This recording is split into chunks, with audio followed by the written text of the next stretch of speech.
Hello student, आ जाइए। हम लोग देखिए कहाँ तक पहुंचे थे पिछले लेक्चर में। इलेक्ट्रिक वाले लेक्चर में हम लोग पावर, एवरेज पावर यहाँ पर निकाल रहे थे। We not I not cos phi by two, जहाँ कॉस फाई आपका है वो है पावर फैक्टर। ठीक है। इसके बाद जो आपका टॉपिक है वो है कपुल्ड सर्किट या ट्रांसफार्मर के बारे में। ठीक है, बेहद इंपॉर्टेंट है, कभी कभी आता है शॉर्ट नोट लिखने के लिए। कपुल्ड सर्किट ये होती क्या है और इससे जो एप्लीकेशन है वो क्या बन के आए हैं ट्रांसफार्मर्स के। यानी कपुल्ड सर्किट ट्रांसफार्मर को स्टडी करने में मदद करती है, या ट्रांसफार्मर कपुल्ड सर्किट से मिलकर के बनाया जाता है। ठीक है, ट्रांसफार्मर में कपलिंग होती है सर्किट्स की। ठीक है, ये हम लोग चर्चा करने वाले हैं इस लेक्चर में। काफी बड़ा टॉपिक है, इसको देखते हैं, आराम आराम से समझते हैं। देखिए क्या है। Two circuits are said to be, two circuits are said to be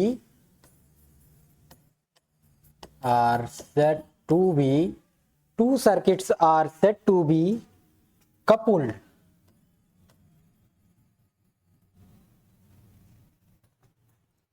if a voltage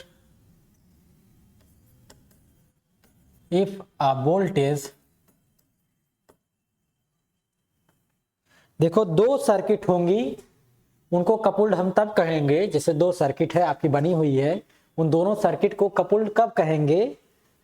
couple का मतलब दो होता है, तो मतलब दो सर्किट कपलिंग कब होगी, ये कही बात जा रही। कैसे देखो, if a voltage across one produces, किसी एक के क्रॉस जो वोल्टेज है प्रोड्यूसेस अ वोल्टेज और करंट, किसी एक सर्किट के क्रॉस जो वोल्टेज है वो क्या कर रहा है, प्रोड्यूस कर रहा है वोल्टेज या तो करंट अक्रॉस द अदर, यानी दूसरी सर्किट में वोल्टेज या करंट को प्रोड्यूस कर रहा है किसी एक सर्किट में लगा हुआ वोल्टेज। तो इन दोनों सर्किट को हम लोग क्या कहेंगे, कपुल्ड सर्किट। ठीक है। The coupling can be of two type mainly. The coupling देखो एग्जैक्ट नहीं है कि दो ही टाइप की होगी, पर mainly the coupling can be of two type. Coupling आपकी टू टाइप की हो सकती है। कौन कौन देखो, फर्स्ट है आपकी कंडक्टिव कपलिंग और सेकंड है आपकी इंडक्टिव कपलिंग। इंडक्टिव और मैग्नेटिक कपलिंग। ठीक है, ये आपका सेकंड पार्ट है, इंडक्टिव और मैग्नेटिक कपलिंग। कंडक्टिव कपलिंग देखो, जो दो सर्किट के बीच में एक कॉमन रेजिस्टेंस हो, जैसे दो लूप बना दो ऐसे, यहाँ पर वोल्टेज लगा दो, यहाँ पे रेजिस्टेंस है, यहाँ पे रेजिस्टेंस है ऐसे, और यहाँ पर भी एक रेजिस्टेंस लगा दो, यहाँ पर कोई गैल्वेनोमीटर लगा दो और यहाँ से ऐसे कनेक्ट कर दो। तो जो ये कॉमन रेजिस्टेंस है दो सर्किट के बीच में, ये काम कर रहा है किसका, कंडक्टिव कपलिंग का। ठीक है, यहाँ से वोल्टेज इस कॉमन रेजिस्टेंस के थ्रू इस सर्किट में भी ट्रांसफर होगा, तो इसको बोलते हैं कंडक्टिव कपलिंग। ठीक है, ये आपकी जो कपलिंग है इसको बोलेंगे कंडक्टिव कपलिंग हम लोग। ठीक है, अब देखिए इनके बारे में थोड़ा थोड़ा लिख लेते हैं। Conductive coupling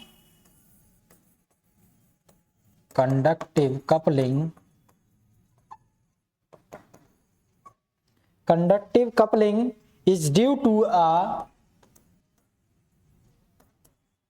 to a certain impedance। कोई इंपीडेंस होगा, यहाँ पे मैंने रेजिस्टेंस लिया था, यहाँ पे impedance, due to a certain impedance which is common to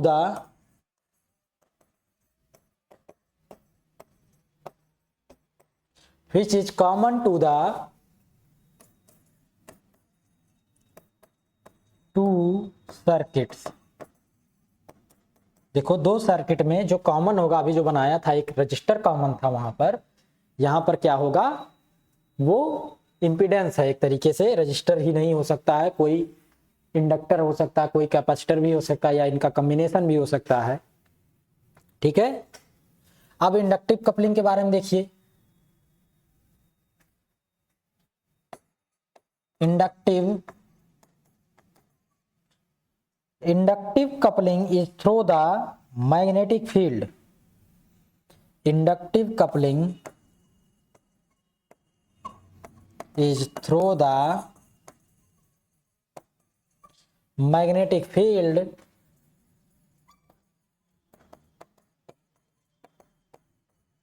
is through the magnetic field which arises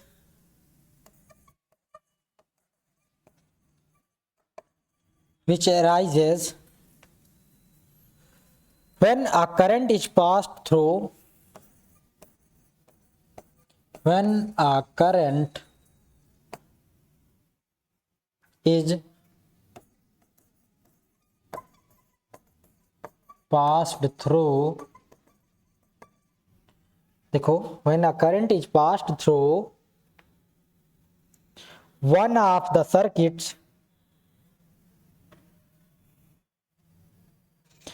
one of the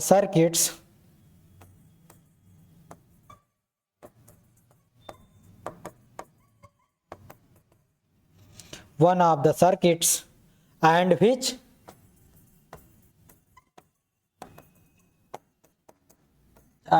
exerts या extends and which extends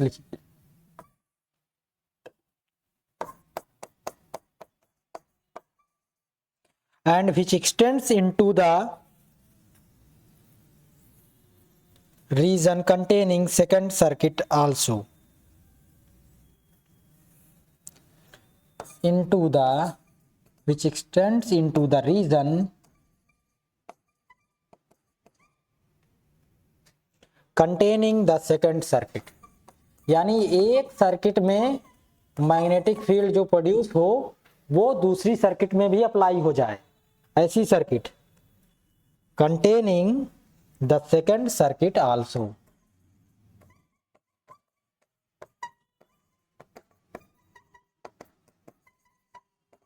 ठीक है, A common example of inductive circuit या inductive coupled circuit is transformer।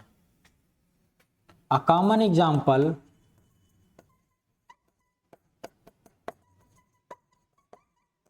of inductive coupled circuit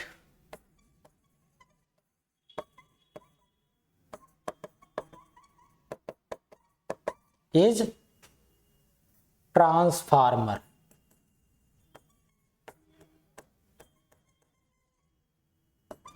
ठीक है, are यहां पर लिख दिया हमने, इस ट्रांसफार्मर। देखो ट्रांसफार्मर में दो तरह की सर्किट होगी, जिसमें एक सर्किट में प्रोड्यूस होने वाली मैग्नेटिक फील्ड दूसरी भी सर्किट जो है उसमें पहुंच जाएगी, उसमें इफेक्ट दिखाएगी अपना। तो इस टाइप के जो कपलिंग हो रही है उसमें दो सर्किट्स के बीच की, उसको बोलेंगे इंडक्टिव, यानी मैग्नेटिक फील्ड के थ्रू हो रहा है। ठीक है, देखिए ट्रांसफार्मर के बारे में क्या है जानकारी। A transformer consist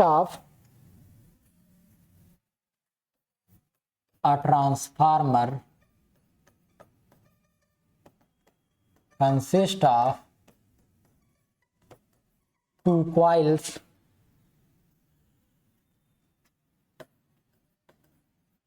wound।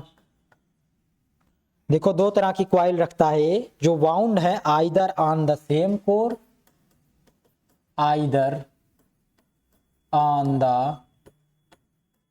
Same core or placed close by, are placed close by।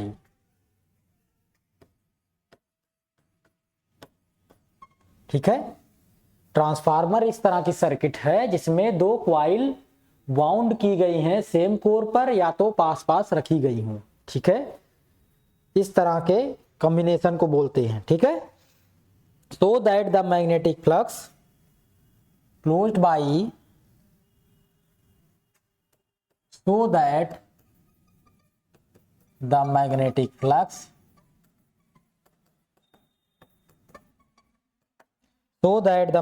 flux associated with a current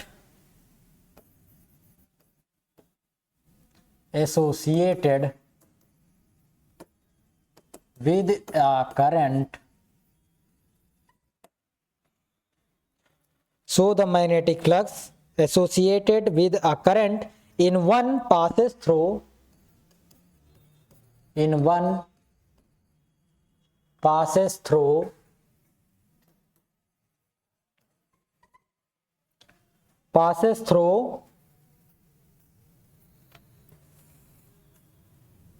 या पास थ्रू कहें simple,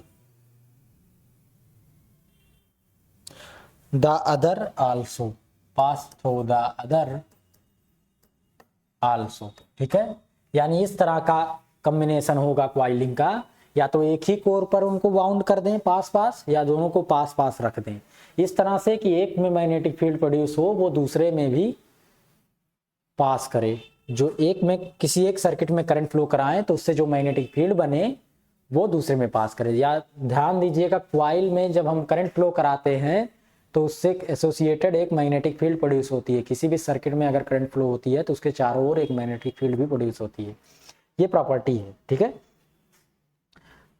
late L1 and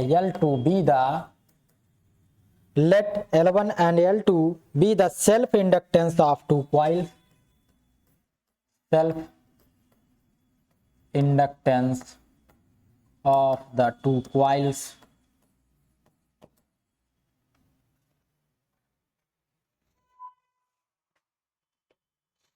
and M be their mutual inductance, and capital M be their mutual inductance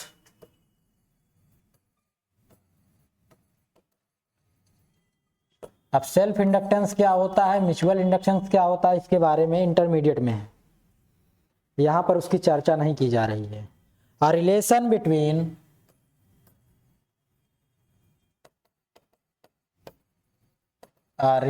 between capital M L1 and L2 can be found out as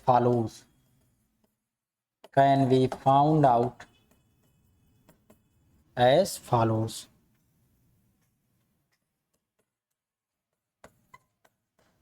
ठीक है,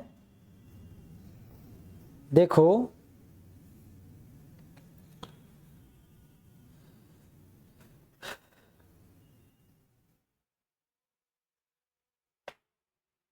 यहां पर एक diagram हम लोग बना रहे हैं, उसको बना लो पहले। देखो क्या है, एक आपकी कॉइल कुछ इस तरह से है, ठीक है, और दूसरी कॉइल इसी के पास रखी गई है कुछ इस तरह से। ध्यान देना, एक ये डायग्राम है, दूसरा भी इसी तरह का है। अंतर क्या है अभी बता रहे हैं दोनों में।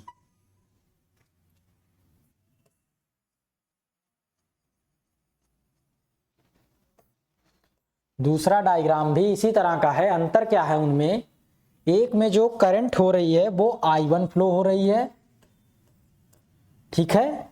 अगर इसमें I1 करंट फ्लो हो रही है तो इसमें मैग्नेटिक फील्ड प्रोड्यूस होगा। मैग्नेटिक फील्ड अगर इस कॉइल के क्रॉस चेंज करेगा तो इसमें एक इंडक्टेंस, सेल्फ इंडक्टेंस प्रोड्यूस होगा, वो L1 होगा। वो क्या करता है, अपोजिट डायरेक्शन में करंट फ्लो कराने की कोशिश करता है, या इस करंट जो करंट फ्लो हो रही है इसका अपोज करता है। ये हम बता चुके हैं। कब बताए हैं, इसमें मान लेते हैं N1 टर्न्स है, ये लूप जो है संख्या उनकी है N1 है। ये हमने शुरुआती लेक्चर में इंडक्टेंस में बताया था, इंडक्टेंस जब पढ़ाया था, ठीक है।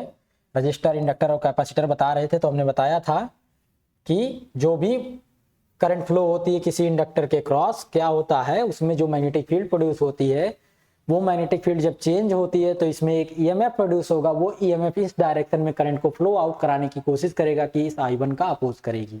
ठीक है, ये हमने बताया हुआ है।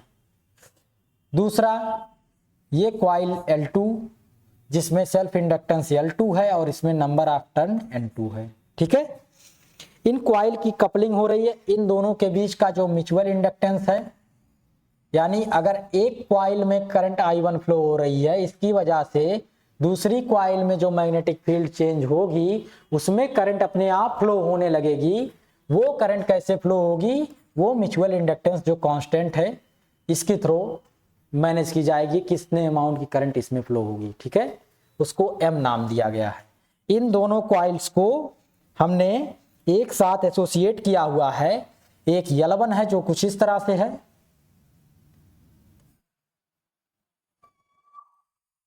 ऐसे खुद में, और दूसरा है आपका M जो है वो कैसे एसोसिएट है मैग्नेटिक फील्ड, इस तरह से,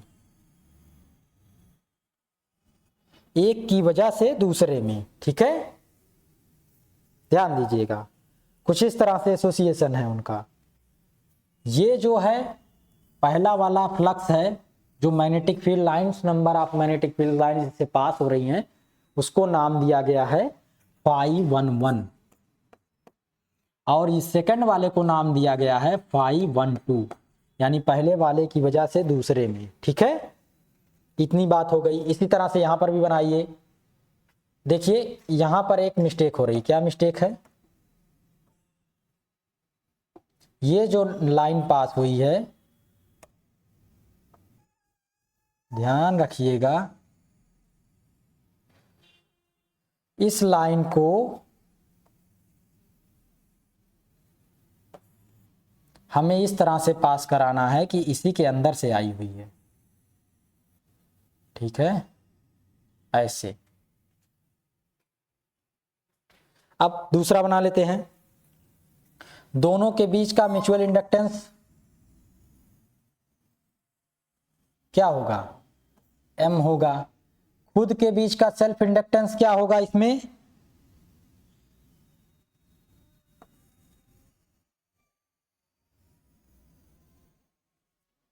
L2 होगा। यहां पर I2 करंट इसमें फ्लो हो रही है, जिसकी वजह से मैग्नेटिक फील्ड इसमें कनेक्ट हो रही है। यहां पर ध्यान दीजिएगा, L2 इसका अपना इंडक्टेंस है, सेल्फ इंडक्टेंस। L1 यहां पर अपना सेल्फ इंडक्टेंस है, इसका नंबर ऑफ टर्न N1 ये भी है और N2 ये भी है। ठीक है, यहां पर देखिएगा ये है Φ21, यानी दूसरे की वजह से पहले में कितना मैग्नेटिक फ्लक्स कंटेन हुआ है, और ये है Φ22, यानी खुद में, दूसरे की वजह से खुद में Φ22, अपने आप में कितना वो मैग्नेटिक फ्लक्स चेंज हो रहा है। तो कुछ इस तरह से दो डायग्राम यहाँ पर ध्यान से, ये ट्रांसफार्मर या कपलिंग के डायग्राम है। ठीक है, कपल्ड सर्किट कुछ इसी तरह से होती है। देखिए अब आ जाइए, कंसीडर करिए, late N1 and N2 be the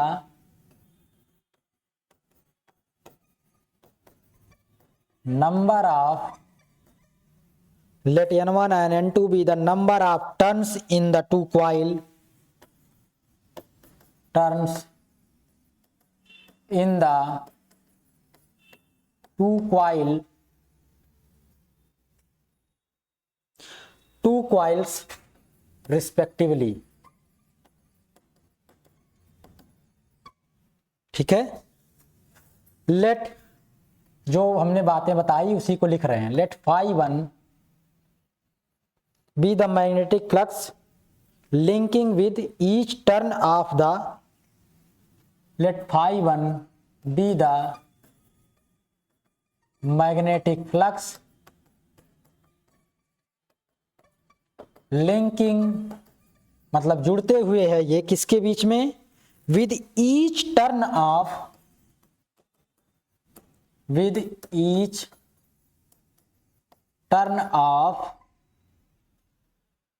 the first coil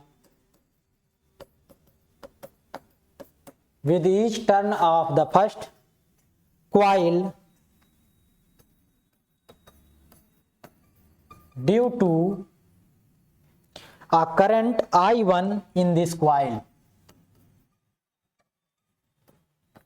I1 in this coil. ध्यान दीजिएगा, I1 अगर करंट पहली कॉइल में फ्लो हो रही है, इस कॉइल को फर्स्ट कॉइल नाम दीजिए, जिसको नाम दे रहे हैं हम फर्स्ट, इसको सेकंड। ये है फर्स्ट, ये है सेकंड।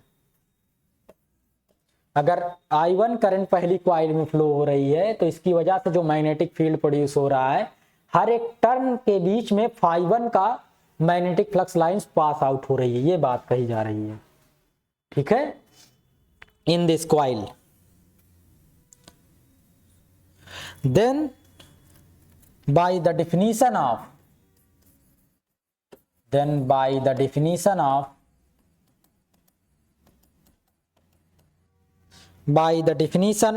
सेल्फ इंडक्टेंस, ये शुरुआती लेक्चर में रहा होगा, वहां हमने बताया होगा इसके बारे में। Then by the definition of self inductance, क्या होती है डेफिनेशन इसकी, कि जो नंबर ऑफ टर्न है, एक टर्न के थ्रू φ1 है फ्लक्स, इसमें कितने टर्न है पहली कॉइल में, N1, ये जो मल्टीप्लिकेशन होगा N1 φ1, ये प्रोपोर्शनल होता है किसके, उसमें फ्लो होने वाली करंट के, I1 के। ठीक है, और प्रोपोर्शनलिटी जब हटती है तो क्या आता है, सेल्फ इंडक्टेंस L1, यही कांस्टेंट आता है L1। तो ये फार्मूला बनेगा, तो यहां से L1 क्या निकल के आएगा, N1 φ1 बाई I1, ये वैल्यू आई है L1 की, इसको इक्वेशन नंबर 1 नाम दे दीजिए। चलिए इक्वेशन स्टार्ट हो रहा है, नेमिंग, हम अक्सर इसी में गड़बड़ी कर रहे हैं, नेमिंग में ही। Similarly if φ2 be the magnetic flux, similarly if φ2 be the magnetic flux associated with each turn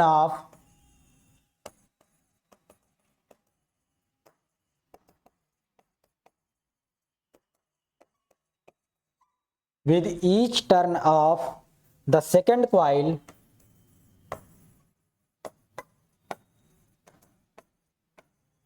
due to a current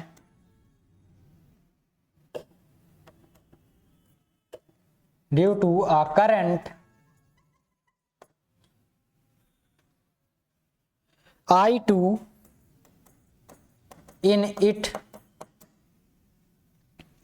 L2 is given by, देखो L2 को कैसे लिख सकते हैं हम लोग,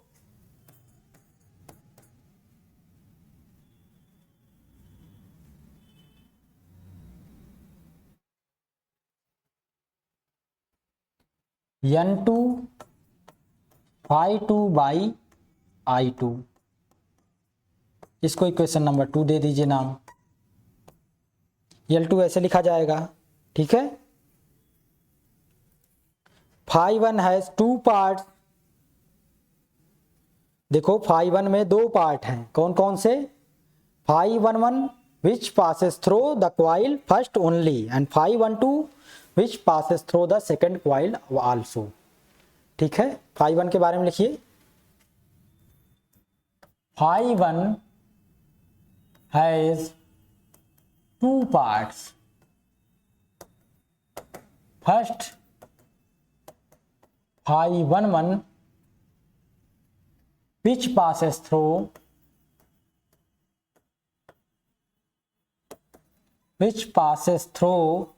the first coil only, and second φ12 which passes through the second coil also। ठीक है। इसी तरह से phi 2 में दो पार्ट होंगे, phi 2 2। Similarly for phi 2 first part जो होगा वो है phi 2 2 which passes through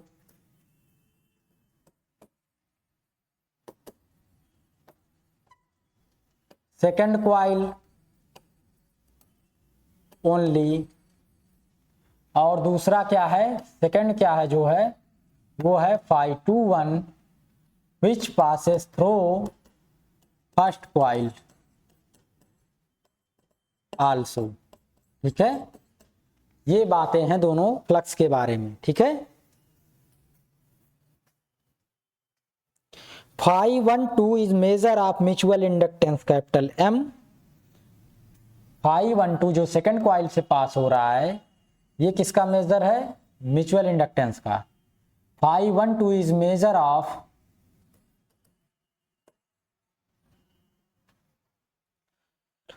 the mutual inductance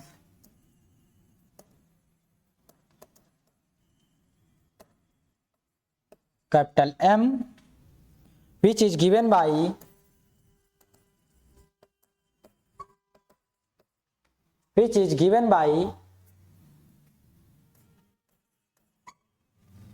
किसके थ्रू लिखा गया है, देखो which is given by N2 into phi 1 2। तो दूसरे कॉइल में कितने नंबर ऑफ टर्न है उससे कितनी मैग्नेटिक फील्ड पास हो रही है, ये किसके प्रोपोर्शनल होगा, फर्स्ट कॉइल में जो करंट हो रही है उसकी। और यहां पर जो आता है प्रोपोर्शनलिटी कांस्टेंट m आता है और इसकी वैल्यू लिखी जाएगी N2 phi 1 2 अपान I1, इक्वेशन नंबर 3। ठीक है, और इसको हम लोग लिख सकते हैं I1, यहां पर देखो I1 की वैल्यू हमें पता है क्या है, लिखो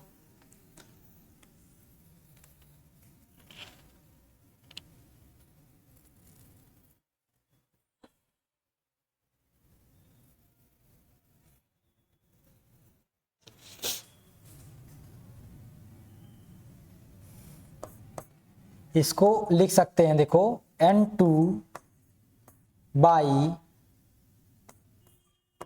N1 phi 1 2 by phi 1 into N1 phi 1 by I1, ऐसे लिख सकते हैं। N1 phi 1 से नीचे और ऊपर मल्टीप्लाई कर दिया हमने, बस और कुछ नहीं किया है, थोड़ा सा मॉडिफाई किया है इसको, इसी m को। ठीक है, द रेशियो देखो जो ये रेशियो है phi 1 2 बाई phi 1 का, ये केवल ज्योमेट्री पे डिपेंड करेगा दोनों कॉइल का। ठीक है, the ratio phi 1 2 by phi 1 depends only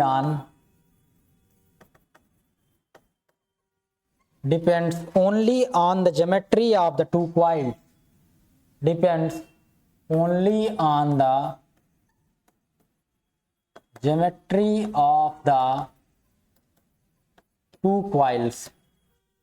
ठीक है, it is known as coupling of coefficient, it is known as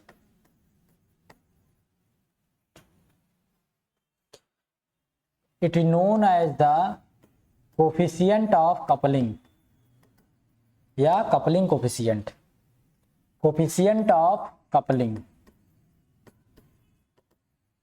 ठीक है, डिनोटेड बाई k, इसको अगर हम लोग स्मॉल k से डिनोट करें तब देखो इक्वेशन जो है वो कैसे बन के आएगी, m क्या हो जाएगा, k इसकी जगह पे k N2 बाई N1, इसकी जगह पे क्या लिखेंगे, इक्वेशन 1 से इसकी जगह पर लिख दीजिएगा L1।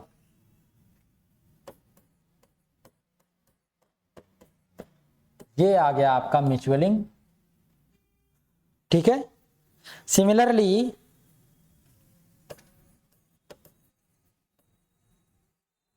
When I2 current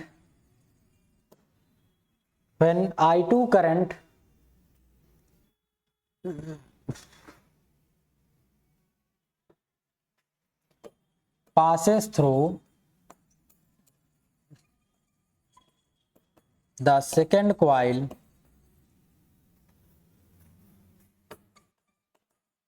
then M is equal to K N1 by N2 into L2।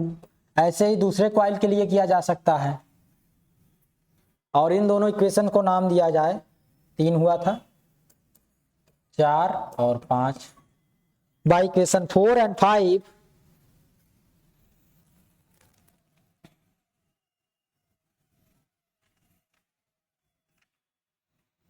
By equation 4 and 5।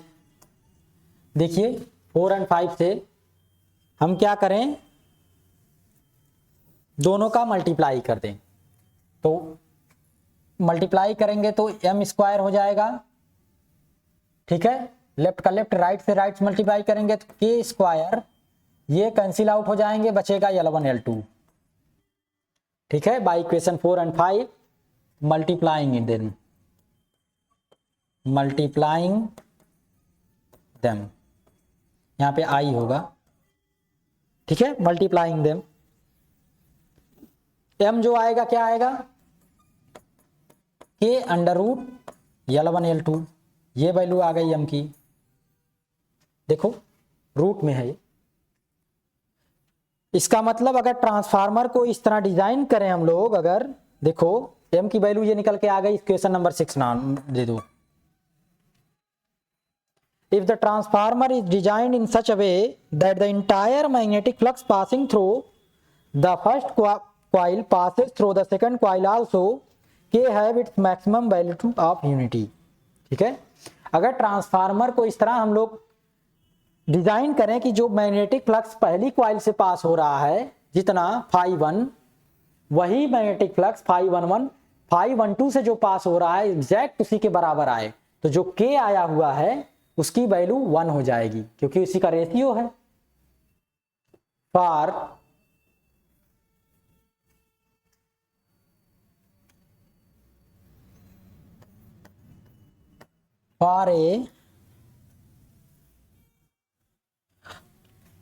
an ideal transformer,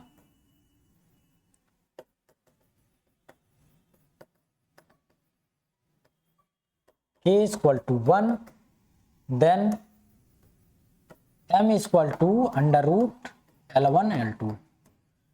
ideal transformer कैसा होगा, ट्रांसफार्मर जिसमें k की वैल्यू 1 है। k की वैल्यू 1 क्या बता रही है, φ1 φ12 के बराबर है, φ1 φ12 के बराबर है। ये क्या बता रही है कि magnetic field lines passing through the coil first is same as the magnetic field passing through the coil second due to the current flowing in the coil first.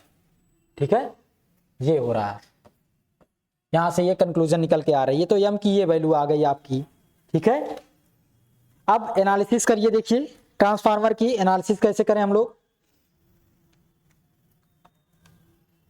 Analysis of transformer, ध्यान दीजिए, heading है आपकी analysis of transformer. Analysis of transformer कुछ खास नहीं है, बेहद आसान है। अगर आपने नेटवर्क थ्योरम पढ़ी होगी ध्यान से, टू लूप नेटवर्क हमने बढ़ाया है, तो बेहद आसान हो जाएगा। इसमें डिजाइन क्या करेंगे, देखो डिजाइन करेंगे, एक फ्रेम है, एक फ्रेम है जिसको कोर नाम दिया था अभी हमने पीछे, उसी को फ्रेम बोलते हैं। फ्रेम कैसा फ्रेम है, ध्यान दीजिए, वो फ्रेम कैसा है, कुछ इस तरह का फ्रेम है, ऐसे है। देखिए हम फ्रेम बना रहे हैं, ठीक है, थोड़ा सा टेढ़ा हो जा रहा है भले, पर ठीक तरीके से आप बनाइएगा।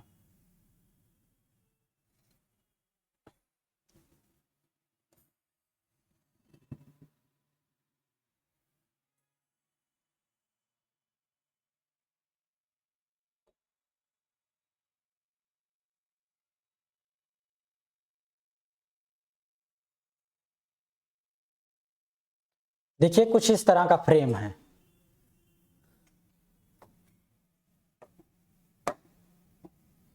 ये फ्रेम ऐसा है कि इस फ्रेम पर हमने लैमिनेट किया हुआ है एक तरफ एक वायर को कुछ इस तरह से।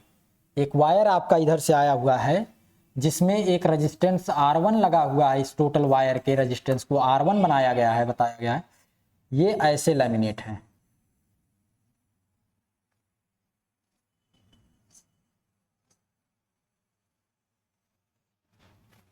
ठीक है।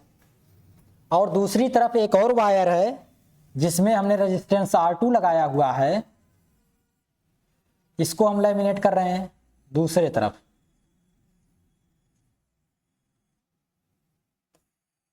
ऐसे, ठीक है। ये कुछ स्ट्रक्चर है आपका। यहां पर देखो एक वोल्टेज सोर्स लगा हुआ है V2 का, अल्टरनेटिंग वोल्टेज है। और यहां पर भी एक वोल्टेज सोर्स लगा हुआ है V1, ये भी अल्टरनेटिंग है। इसमें जो करंट फ्लो हो रही है टोटल वो है I1। और इसी डायरेक्शन में हम लोग करंट अगर इसको भी दिखाएं, देखो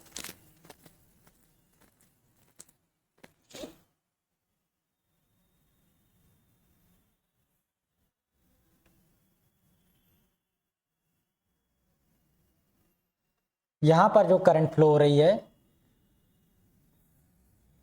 वो है I2।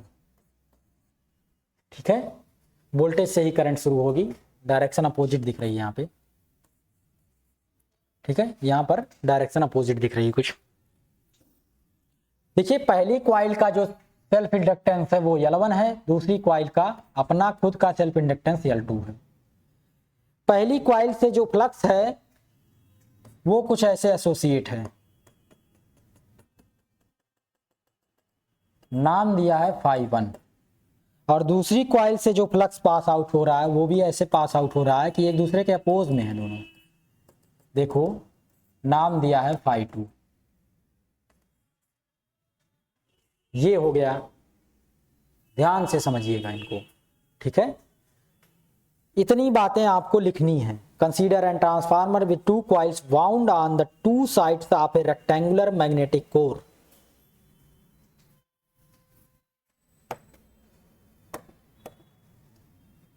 Consider a transformer with the two coils. Consider a transformer with the two coils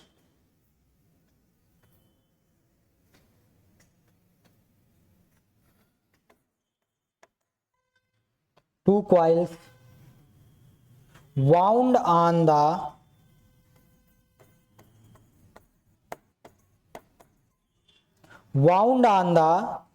two sides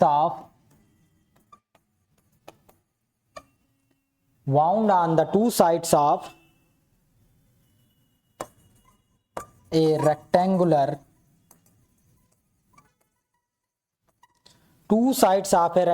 magnetic core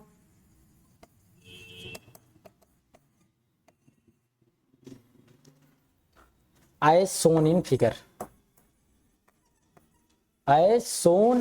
above figure। आप नीचे बनाइएगा तो बिलो फिगर लिखिएगा। ठीक है, R1 L1 and R2 L2 with the resistance and self inductance of the two windings respectively। ये बात लिखिए, R1 L1 and R2 L2 be the resistance and self inductance of the two coils respectively। ये है respectively। ठीक है, suppose that the alternating voltage V1 and V2 are applied to the two winding।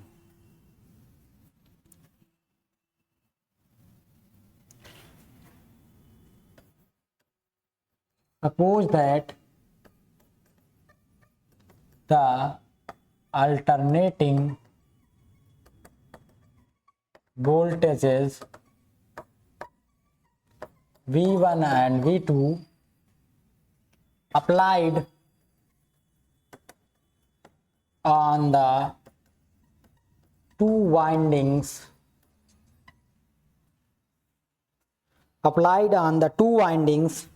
resulting in current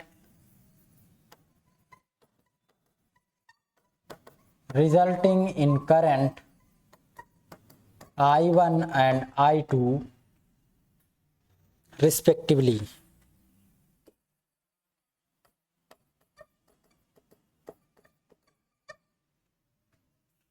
applying Kirchhoff voltage law.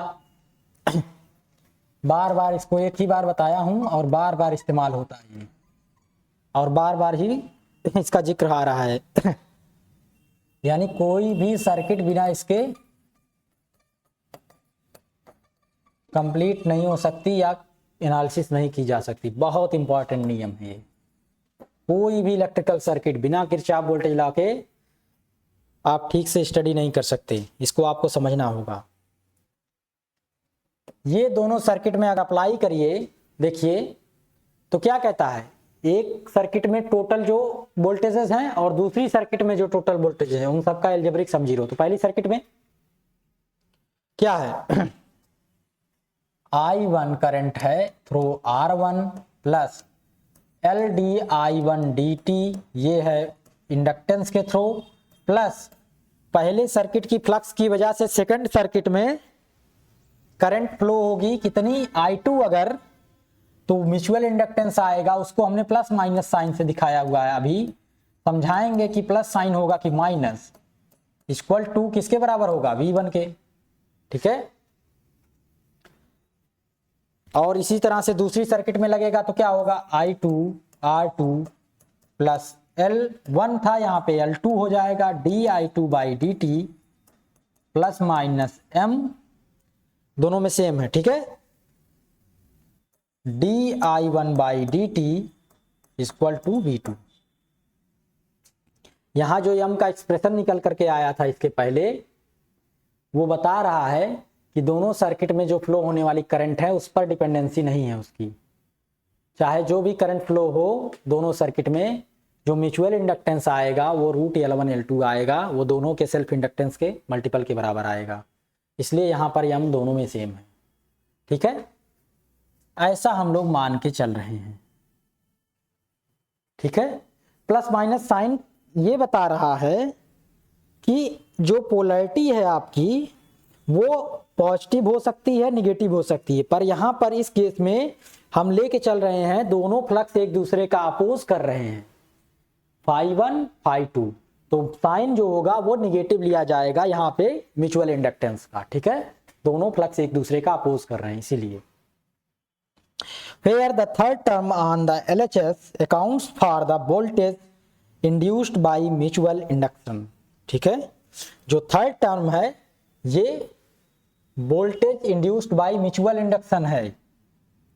Where इसके बारे में लिखा जा रहा है द थर्ड टर्म, क्योंकि फर्स्ट लूप में म्यूचुअल इंडक्टेंस की बात ही नहीं कर रहे हैं हम लोग, बस यही तो लूप खत्म हो गया R1 L1 से। M1 का क्या बात हुआ या M का क्या, ये आ रहा कहां से, Where the third term on the LHS, मतलब LHS left hand side accounts for the voltage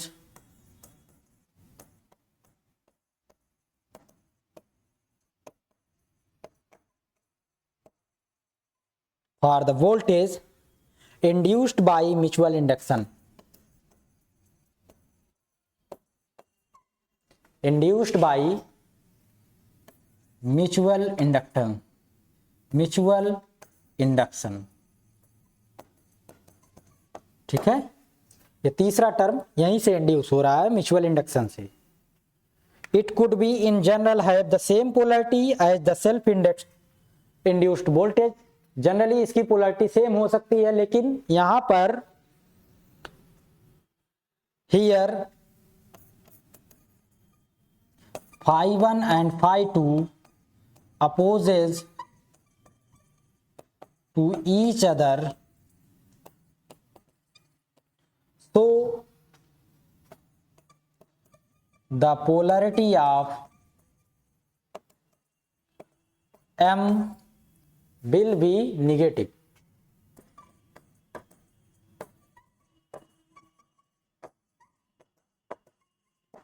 जो हमने कॉइल का कॉम्बिनेशन इस तरह लिया, फाइल कर रहा हूं, कॉइल का कॉम्बिनेशन इस तरह से लिया है कि M और M जो आया है दोनों फ्लक्स एक दूसरे का अपोज कर रहा है। कुछ इस तरह से इसमें करंट का कंट्रीब्यूशन हो रहा है या फ्लो हो रहा है। ठीक है, तो ये इक्वेशन दोनों जो बनी हुई हैं, अभी तक हम लोग कहां तक पहुंचे थे? इसको नाम कुछ दिए नहीं अभी, 7 ही है ना। ठीक, ये दोनों हैं 8। Now equation 8 become, now equation 8 become, equation 8 क्या हो जाएगी देखो। Now equation 8 become R1 I1 plus L1 dI1 by dt minus sign हो जाएगा M dI2 by dt equal to V1। यहाँ पर R2 I2 plus L2 dI2 by dt minus M dI1 by dt equal to V2। अगर हम लोग vector notation ले लें तुरंत इसी का, writing in the vector form, बार बार बताया था, क्योंकि सब अल्टरनेटिंग है तो इसको वेक्टर फॉर्म में लिख दें। Writing in the vector form,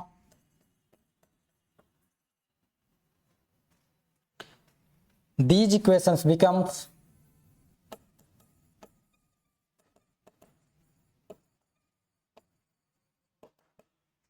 ये इक्वेशंस कैसी बन जाएंगी देखो।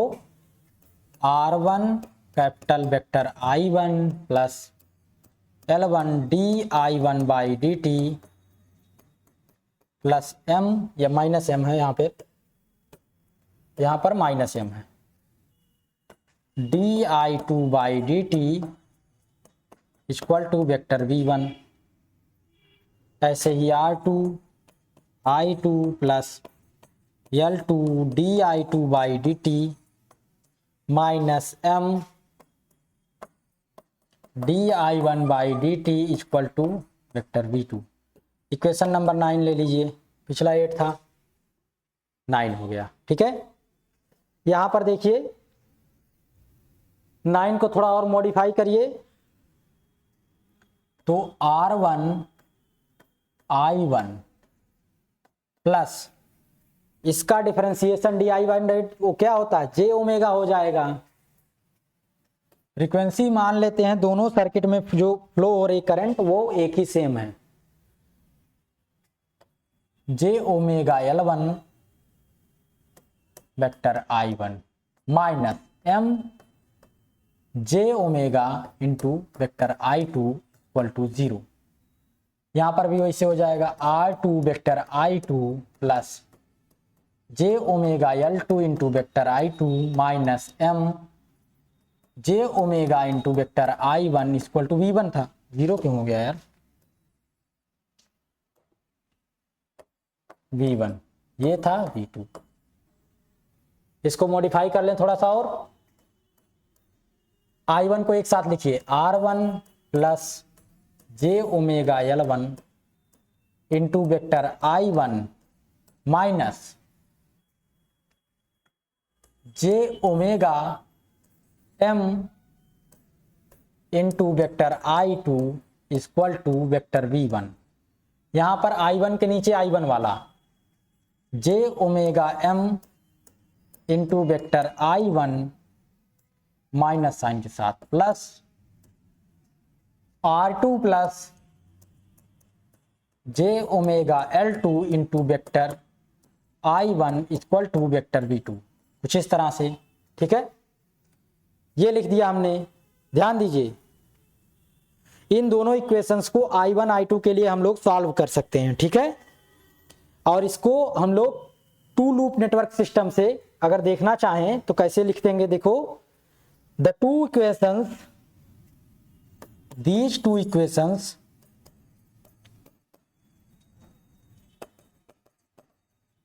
Are identical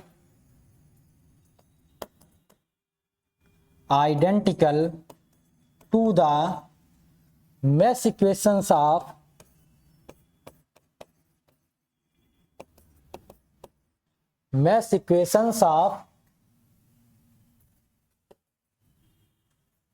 of two loop network। ये टू लूप नेटवर्क की जो मेश इक्वेशंस हैं उसी के आइडेंटिकल है। गिवन एज, देखो, Z11 I1 plus Z12 I2 equal to V1, vector है यहाँ पे सब कुछ। Z22 I1 प्लस Z22 कह रहा हूँ, Z12 I1 Z22 I2 equal to V2, ऐसे है, ठीक है। पेयर Z11 इक्वल टू क्या है, R1 plus J omega L1, Z12 equal to Z21 equal to minus J omega M है, और Z22 क्या है, R2 plus J omega L2 है। ये सारी क्वांटिटी है, कुछ इस तरह से इसको लिखा जा सकता है, ठीक है। और इसका जो इक्विवेलेंट सर्किट होगा कैसा लिखा जाएगा, इन इक्वेशंस की मदद से अगर लिखना चाहें equivalent circuit, the network is shown in figure,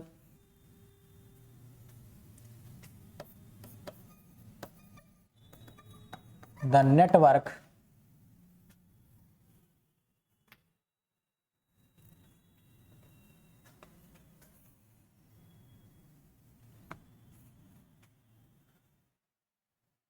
network equations या mesh equations can be found by solving, वो जो पिछली इक्वेशन है ये इक्वेशन कैसे फाउंड की जा सकती है, by solving the equivalent circuit for a transformer. देखो, equivalent circuit for A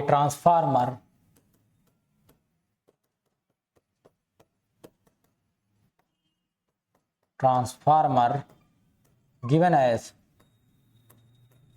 equivalent circuit उसकी कैसी है, देखो, यहां पर आपका R1 रेजिस्टेंस ऐड है, इसी के साथ एक क्वाइल है जिसका इंडक्टेंस है L1 माइनस M, और यहां पर दोनों के बीच का म्यूचुअल इंडक्टेंस M है, वो ऐड है। उसी के थ्रू सर्किट आपकी पहली कनेक्ट है V1 वोल्टेज के साथ, और यहां पर इसी तरह से दूसरी क्वाइल है जिसका इंडक्टेंस L2 माइनस M है, और R2 इसका रेजिस्टेंस है, और ये कनेक्टेड है V2 वोल्टेज के साथ।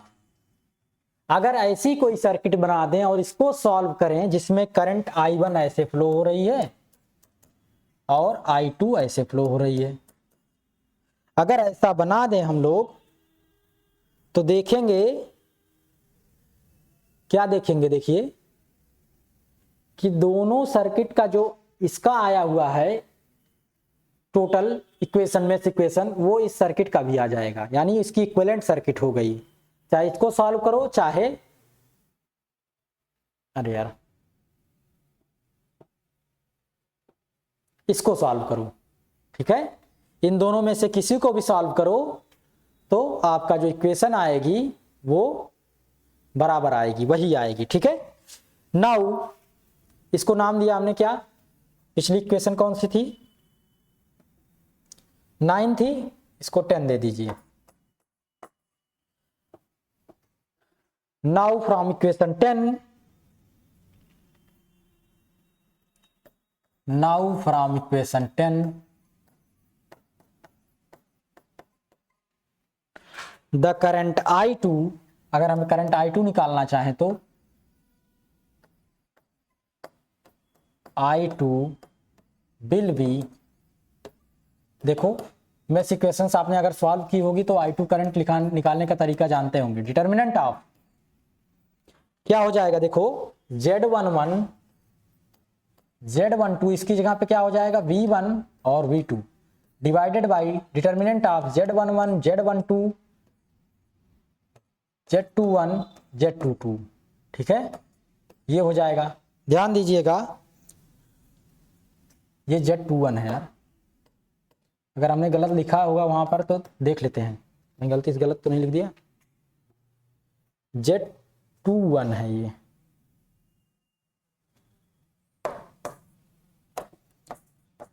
सेकंड रो है ना, तो 21 हो जाएगा। ठीक है, इस इक्वेशन को अगर सॉल्व कर ले हम लोग तो हमें करंट I2 पता चल जाएगा।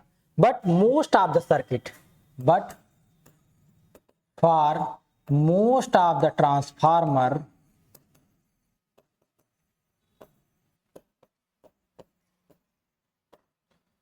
V2 इक्वल टू 0, ढेर सारे ट्रांसफार्मर के लिए इधर कोई वोल्टेज अप्लाई नहीं होता, एक ही तरफ से आती है वोल्टेज और यहां पर म्यूचुअल इंडक्टेंस के थ्रू दूसरी में I2 करंट फ्लो होती है, उसके क्रॉस जो वोल्टेज होती है उसको हम लोग लेके जाते हैं अपने घरों में हाउसिंग सर्किट के लिए। ठीक है, हाउसिंग इलेक्ट्रिसिटी के लिए और ढेर सारे कमर्शियल वर्क के लिए, तो ये काम हम लोग ट्रांसफार्मर में करते हैं। यानी इस तरफ से कोई वोल्टेज नहीं लगा होता अलग से, वोल्टेज सोर्स इधर से ही लगा होता है जो आता है यहाँ पर करंट फ्लो कराता है, इसकी वजह से म्यूचुअल इंडक्टेंस जो क्रिएट होता है वो इस सर्किट में करंट फ्लो कराता है I2, ये टर्म 0 होता है। ठीक है, V2 ये अधिकतर ट्रांसफार्मर में होता है जो हम लोग इस्तेमाल करते हैं वर्किंग ट्रांसफार्मर, तो यहां पर भी वही केस लेके चलें, V2 को 0 कर दें। ठीक है, अगर V2 0 हुआ तो क्या हो जाएगी इक्वेशन, यहां पर जो वैल्यू आएगी वो 0 हो जाएगी। ठीक है, और इसको अगर सॉल्व करेंगे तो क्या हो जाएगा, देखो इधर मल्टीप्लाई करो, minus V1 Z21 divided by Z11 Z22 minus Z12 Z21, ये बन गई I2 की इक्वेशन।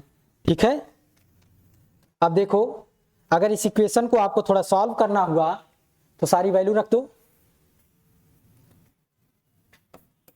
नाउ देखो हमने यहां से ये लिख दिया, आपको ये लिखना पड़ेगा, फिर ये लिखिएगा तब यहां पर आइएगा। ठीक है, वैल्यू रखो, V1 तो पता ही है वही है माइनस V1, Z21 क्या है J ओमेगा M है, माइनस के साथ तो ये प्लस हो गया, नीचे Z11 Z22 करो तो R1 plus J omega L1 into R2 plus J omega L2 minus J omega M का स्क्वायर, दोनों बराबर हैं। ठीक है, ये हो गया। अब द वोल्टेज, दूसरे सर्किट में वोल्टेज निकालो। Now the voltage drop, the voltage drop across the resistance and inductance R2 and L2 in the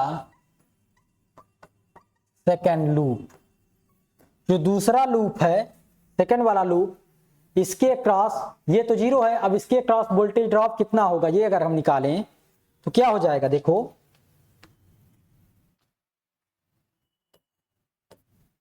V second से डिनोट कर रहे हैं इसको, करंट इनटू इन दोनों का अपना इंपीडेंस, इन दोनों का इंपीडेंस कितना हो जाएगा R2 plus J omega L2, यही तो होगा। सीरीज में अगर दोनों कनेक्टेड हैं तो इम्पीडेंस क्या लिखा जाएगा, R2 और ये इंडक्टेंस L2 की जो कॉइल है उसमें अगर आप देखेंगे इम्पीडेंस क्या हो जाएगा, दोनों सीरीज में है R2 प्लस दिस, इसका इम्पीडेंस कितना है, J ओमेगा L2 है, यही निकाला गया है। ठीक है, यही यूज भी होगा। ध्यान रखिएगा ये बात कैसे लिखी जा रही है, ठीक है, कंफ्यूजन में मत रहिएगा बिल्कुल भी, क्योंकि दूसरी कॉइल में क्या कंटेन है, केवल ये इंडक्टेंस L2 और रेजिस्टेंस R2, हम लिखा नहीं क्या, ठीक है, यही कंटेन है। ठीक है, तो इसके क्रॉस जो वोल्टेज ड्रॉप होगा कुछ इस तरह से लिखा जाएगा, V equal to I into R से जो इम्पीडेंस है I2 इंटू जेड होना चाहिए, जेड की जगह पे दूसरी सर्किट में सिंपली सी बात है यार, I2 इंटू क्या हो जाएगा Z22, दूसरी सर्किट में कितना इम्पीडेंस है Z22, यही अभी देखो R2 plus J omega L2 माना गया ना, यही हो जाएगा, बस यही तो वोल्टेज ड्रॉप होगा, इसी को हमने यहाँ पे लिखा है, टोटल इम्पीडेंस जो होगा उसका। अब इसको इसमें I1 की वैल्यू रख दो, तो V सेकेंड जो बन के आएगा, I1 की I2 की वैल्यू रखो, I1 कह रहा हूं, I2 की वैल्यू रखो तो क्या है, V1 into J omega M multiply by R2 plus j omega L2 divided by R1 plus j omega L1 into R2 plus j omega L2 minus J omega M का square, ये है। ठीक है, अब देखो क्या करें हम लोग,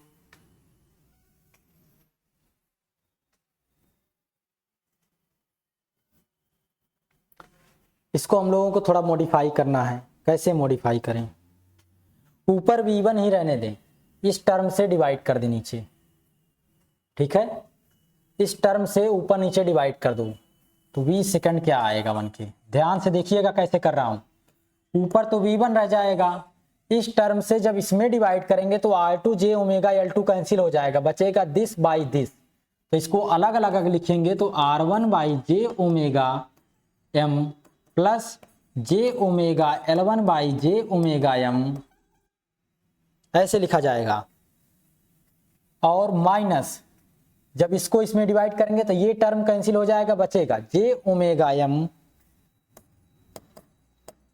by R2 plus j omega L2, कुछ इस तरह से हो जाएगा, जे ओमेगा यहां से कैंसिल है। अब देखो ट्रांसफार्मर में थोड़ी सी मॉडिफिकेशन होगी, कैसी मॉडिफिकेशन होती है, generally transformers are designed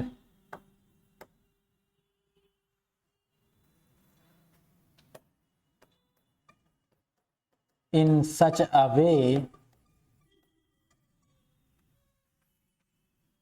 that primary resistance R1 is very small compared to that primary, देखो अभी हमने बताया नहीं होगा, इस तरह की क्वाइल को प्राइमरी, इसको सेकेंडरी बोलते हैं, यानी ये क्वाइल जो होगी वो प्राइमरी क्वाइल होगी और ये सेकेंडरी होगी, तो R1 इतना स्मॉल लिया जाता है कि ताकि वोल्टेज ड्रॉप उसके अक्रॉस बहुत कम से कम हो, अधिक से अधिक वोल्टेज डिलीवर हो जाए।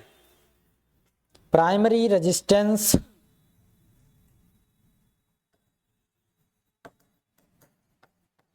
R1 is very small as compared to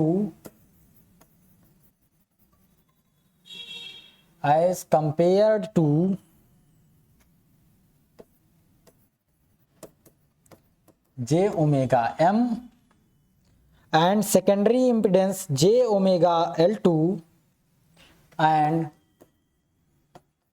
secondary impedance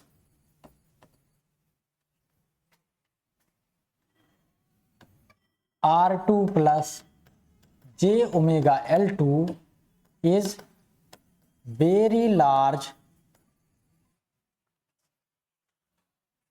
compare to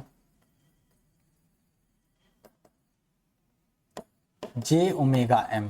यानी कैसे, जो R1 है वो बहुत छोटा है जे ओमेगा एम से, और जे ओमेगा एम बहुत छोटा है R2 plus j omega L2 से, कुछ इस तरह से। ठीक है, तो ये जो वैल्यू लिखी जाएगी R1 by J omega M, ये तो बहुत ही निग्लिजिबल होगी, ये भी बहुत निग्लिजिबल होगी, इन दोनों को हटा देंगे, बचेगा L1 बाई एम। तो जो सेकेंडरी क्वाइल बचेगी कैसी बचेगी, V सेकेंडरी या सेकेंड वोल्टेज जो बचेगा इक्वल टू V1 पान L1 बाई एम, यही बचेगा। ठीक है, इसको हम लोग लिख सकते हैं V second by V1 equal to M by L1, और M बाई L1 किसके बराबर है, इक्वेशन में चले जाइए वहां से, L1 वाली इक्वेशन से, तो K N2 बाई N1 की, और K की वैल्यू क्या होती है, जनरली 1 होती है। तो आपका जो आ जाएगा V सेकेंड बाई V1 किसके बराबर आ जाएगा, N2 बाई N1 की। K जो होता है वो 1 हो जाता है। ये आई है इक्वेशन ट्रांसफार्मर की। ठीक है, यानी V2 और V1 जो है और V2 जो सेकंड कॉइल में वोल्टेज है वो किस पर डिपेंड करेंगे, नंबर ऑफ टर्न्स पे केवल। ठीक है, तो दो तरह के ट्रांसफार्मर होते हैं, एक स्टेप अप एक स्टेप डाउन। ठीक है, for N2 is greater than N1, अगर N2 N1 से बड़ा हो गया तो क्या हो जाएगा, V2 is greater than V1 हो जाएगी। तो इसको क्या बोलेंगे, स्टेप अप ट्रांसफार्मर। ध्यान दीजिएगा, क्यों स्टेप अप ट्रांसफार्मर बोलेंगे, क्योंकि जो हमने वोल्टेज लगाया है पहली क्वाइल में, दूसरी क्वाइल में हम देख रहे हैं इंड्यूस्ड वोल्टेज जो निकल के आया वो पहले वाली क्वाइल में लगे वोल्टेज से अधिक अमाउंट का आ रहा है। तो इसका मतलब वोल्टेज का अमाउंट बढ़ गया है, ये स्टेप अप ट्रांसफार्मर है। उस टाइप के ट्रांसफार्मर के लिए जो सेकेंडरी क्वाइल है उसको नंबर ऑफ टर्न अधिक लगाएंगे और पहले वाले से तुलना में काफी अधिक। ठीक है, ये एक कंडीशन हो गई। इसी तरह से दूसरी condition, for N2 is less than N1, जो V2 होगा वो इज लेस देन V1 होगा, इस टाइप के ट्रांसफार्मर को स्टेप डाउन ट्रांसफार्मर कहते हैं। ठीक है, जो आपके गांव में लगा हुआ है या आपके घरों के लिए बिजली लेकर के आता है वो यही ट्रांसफार्मर लाता है, स्टेप डाउन। उधर से 11,000 या 33,000 वोल्टेज की हाई वोल्टेज की लाइन आती है, सप्लाई आती है, बिजली आती है, इलेक्ट्रिसिटी, उसको ये डाउन करके स्मॉल स्मॉल अमाउंट में 240 वोल्टेज के अराउंड में सबके घरों में या हाउस में भेजता है, कमर्शियल के लिए थोड़ा अधिक भेजता है। ठीक है, तो ये काम करता है स्टेप डाउन ट्रांसफार्मर। और स्टेप अप ट्रांसफार्मर जो होता है वो वहां पर लो वोल्टेज को हाई वोल्टेज करके कहीं पर भेजने के लिए इस्तेमाल होता है, किसी अनदर पार्ट में। ठीक है, वो स्टेप अप ट्रांसफार्मर, अलग अलग इनके अपने यूजेज होते हैं। ठीक है, ये हो गया, ध्यान दीजिएगा इसको। इतनी बात हो गई आपकी। यहां पर ट्रांसफार्मर आपका टॉपिक जो है वो एंड हो रहा है। ठीक है, ट्रांसफार्मर का टॉपिक जो है वो एंड होता है यहीं पर, इस इक्वेशन के साथ, जिसको ये फॉलो करता है। ठीक है, एक टॉपिक है efficiency of a transformer. Efficiency क्या होगी, अच्छा इसका मतलब ये मत समझना कि जो पावर है उसका अमाउंट बढ़ रहा है, वो उतना ही है। ठीक है, बल्कि उससे कम ही रह जाता है। इफिशियंसी ऑफ ए ट्रांसफार्मर देखो क्या होता है, एक टॉपिक और है उसको भी देख लेते हैं। इफिशियंसी ऑफ ए ट्रांसफार्मर वो क्या है, the efficiency of a transformer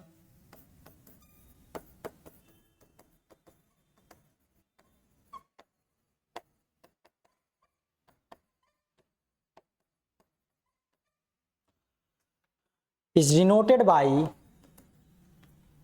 the efficiency of a transformer is denoted by small n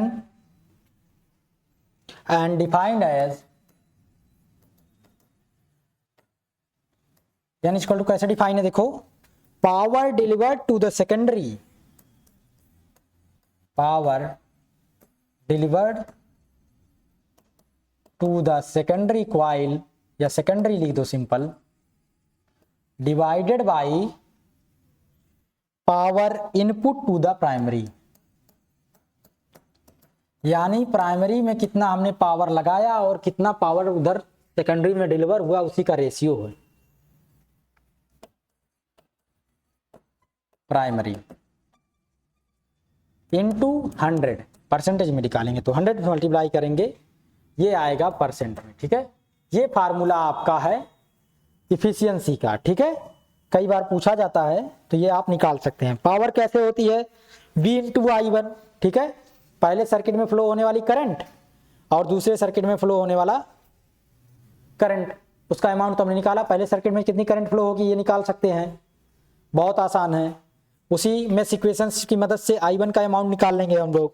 ठीक है, और I1 और I2 दोनों को हम लोग लिख सकते हैं। ठीक है,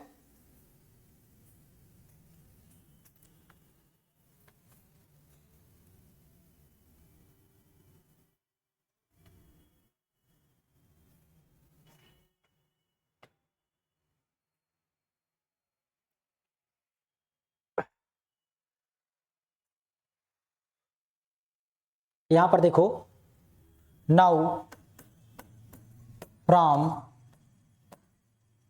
मेश इक्वेशंस की मदद से करंट I1 निकालो, क्या आएगा। यहां पर V1 और V2 तो जीरो था, Z12 by Z22 divided by Z11 Z12 Z21 Z22 multiply करो। V1 इंटू Z22 की वैल्यू क्या है, R2 plus J omega L2 divided by Z11 Z22 की वैल्यू वही है R1 plus J omega L1 into R2 plus J omega L2 minus J omega M का square, ऐसे है। ठीक है, यही तो करंट है। I1 और I2 जो आया था उन दोनों को डिवाइड कर दें अगर हम लोग तो I1 बाई I2 क्या आ जाएगा। नाउ जो I2 का अमाउंट आया था वहां पर उसको डिवाइड कर दो। देखो I2 क्या थी, गई कहां I2, ये थी। इक्वेशन वगैरह तो पता नहीं है क्या डाले हम, 10 है, यही गलती करते हैं। 11, इसको नाम दे दो 12,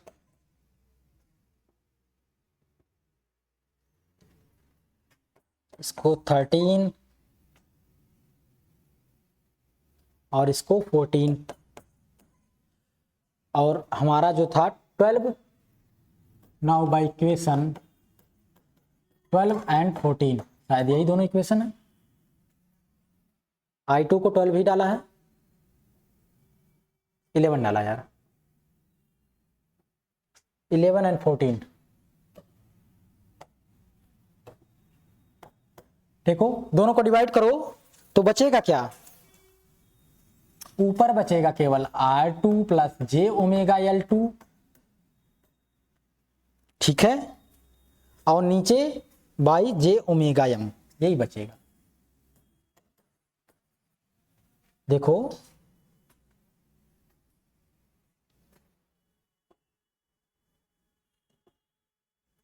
ये है ना, V1 से V1 कटेगा, ये से इससे रेशियो कट जाएगा तो बचेगा क्या, ऊपर R2 plus J omega L2 और नीचे J ओमेगा M, इन्हीं का रेशियो बचेगा। ठीक है, और इसको हम लोग लिख सकते हैं, कैसे लिख सकते हैं, R2 by J omega M और प्लस L2 बाई M।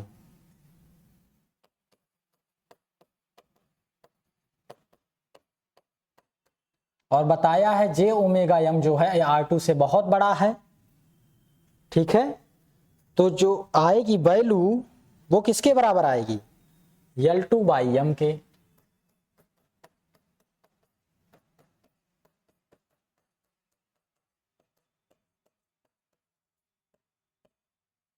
ठीक है, अब देखो m की वैल्यू लिख दो अगर याद आ रही हो तो। m की वैल्यू लिखेंगे हम लोग तो क्या आएगा, m की वैल्यू कहां से लिखोगे, इक्वेशन नंबर अगर हमने डाली होगी जरूर,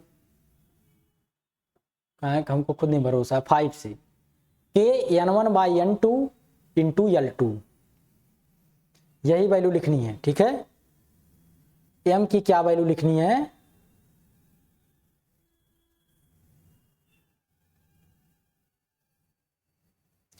के n1 by n2 into L2, के n1 by n2 into L2, L2 से L2 कट गया, ये किसके बराबर आया, 1 बाई के इंटू n2 बाई n1, ये आ गया। और n2 बाई n1 की जगह पे क्या है, v1 बाई v2 है, v2 बाई v1 है, वो हम लोग लिख देंगे। तो i1 बाई i2 आ जाएगा v1 बाई v2 के। ठीक है, v2 बाई v1 के।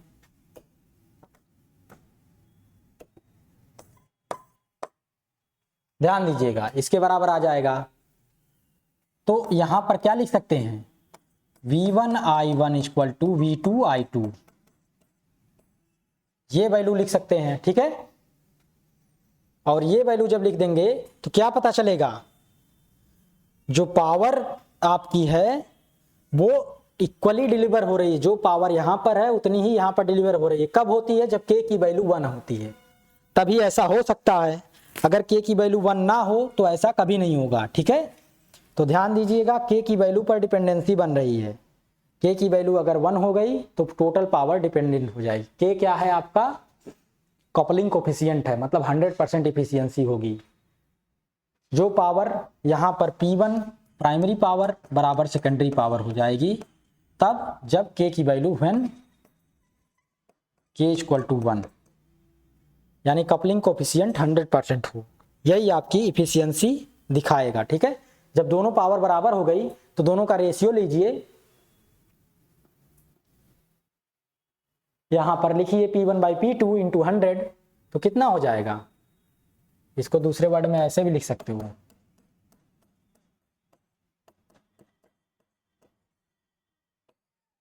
P2 बाई P1 है यार। ठीक है, P2 बाई P1 इंटू 100, तो P2 बाई P1 1 हो जाएगा और 100% पावर या इफिशियंट ट्रांसफार्मर। तो 100% इफिशियंट तो कोई मशीन नहीं होती, इसका मतलब कपलिंग कांस्टेंट 100% के इक्वल टू 1 नहीं आएगा, कुछ ना कुछ अंतर आता है, यही डिफर करता है। ठीक है, यहाँ पे हमारा लेक्चर एंड हो रहा है। नेक्स्ट लेक्चर जो होगा आपका वो एसी ब्रिजेस के बारे में है, मैक्सवेल ब्रिज और शेयरिंग ब्रिज क्या होता है। ठीक है, उसकी मदद से इंडक्टेंस और कैपेसिटेंस का अमाउंट हम लोग कैलकुलेट करेंगे। ठीक है, तो नेक्स्ट लेक्चर शुरू करते हैं हम लोग, अगले दिन शुरू करेंगे। ठीक है, नेक्स्ट लेक्चर को तो देखेंगे उसमें क्या क्या चीज़ें। ठीक है, थैंक यू।